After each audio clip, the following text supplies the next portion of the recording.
நீங்கள் பார்த்து கொண்டிருப்பது காஞ்சி டைம் செய்திகள். பேஸ் மேக்கர் என்றால் என்ன? எஸ்ஆர்எம் குளோபல் மருத்துவமனை டாக்டர் DR முரளிதரன் விளக்கம். பேஸ் மேக்கர் என்றால் என்ன, அதன் செயல்பாடு என்ன, உயிர்காக்கும் கருவி குறித்து மருத்துவர் எஸ்ஆர்எம் குளோபல் மருத்துவமனையின் இதய அறிவியல் துறையின் இயக்குனர் டாக்டர் DR முரளிதரன் விரிவாக கருத்துக்களையும் ஆலோசனைகளையும் வழங்கினார்.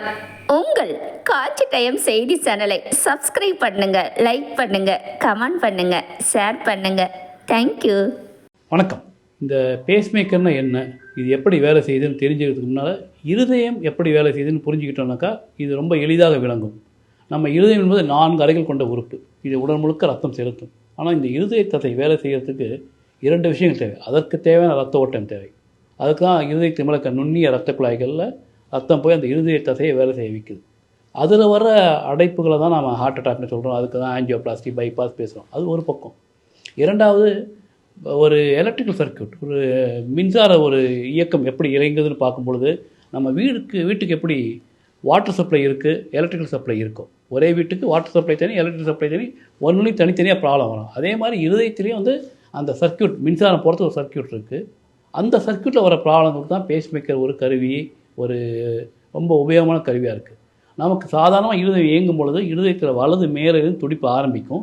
அது மெதுவாக கீழே வந்து கீழேயே துடிக்க வைக்கும். அப்போ தான் ரத்தம் பம்ப் ஆகுது. இது வந்து நம்ம இருதய துடிப்பு 60லேருந்து 100ன்னு சொல்லுவோம். நம்ம எல்லாருக்குமே தூங்கும்போது குறையும், எந்திரிக்கும் போது கொஞ்சம் அதிகமாகும், ஓடும் பொழுதோ பதட்டப்படும் பொழுதோ உணர்ச்சிப்படும் இருதய துடிப்பு அதிகமாகும். இது இயற்கை. இந்த இயற்கை சில நேரங்களில் தவறாக போய் சில வியாதிகள் மூலம் இருதய துடிப்பு ரொம்ப குறையும் பொழுது அதனால சில ஆபத்தில் வரலாம், சில நேரங்களில் உயிருக்கே ஆபத்து கூட வரலாம். இந்த பல்ஸ் ரொம்ப குறையிற வியாதி, பிராடிகார்டியன் ஆங்கிலம் சொல்கிறோம், ரத்த துடிப்பு, இருதய துடிப்பு ரொம்ப குறையிறவங்களுக்கு பேஸ்மேக்கர் ஒரு முக்கியமான கருவி, உயிர்காக்கும் கருவி. சொல்லப்போனால் பேஸ்மேக்கர் பார்க்குறதுக்கு இப்படி இருக்கும். இது ஒரு டூயல் சேம்பர் பேஸ்மேக்கர். இந்த சின்ன கருவி இதை வந்து நாம் வந்து இடது கிளாவிக்கல் கீழே பொருத்துவோம். சின்ன ஆப்ரேஷன், ஸ்கின்னு கீழே வைப்போம். ஆனால் இதில் வந்து 2 ஒயர்கள் ஹார்ட்டுக்குள்ளே போகும். மேலறைக்கு 1, கீழறைக்கு 1. அது தொடர்ந்து இருதய துடிப்பை கண்காணிச்சிட்டே வரும்.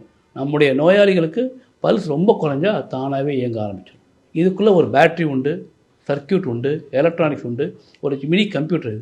இது இப்போ ஜென்ரலாக வந்து பல பேஸ்மேக்கர் உண்டு, பல மேனுஃபேக்சர், பல கம்பெனி எல்லாமே வந்து 10லேருந்து 15 வருஷம் வர அளவுக்கு இப்போ வந்துருக்கு. இந்த பேஸ்மேக்கரை ஒரு உயிர்காக்கும் கருவி. இது யாருக்கு பொறுத்துவீங்க, எந்த வயதில் தேவைப்படும்? சொல்லப்போனாக்கா பிறந்த குழந்தை கூட தேவைப்பட்டிருக்கு. 90-95 வயசு கூட பொருத்தியிருக்கேன். ஸோ அவங்க வயசு வித்தியாசம் கிடையாது. பல்ஸ் ரொம்ப குறையுது.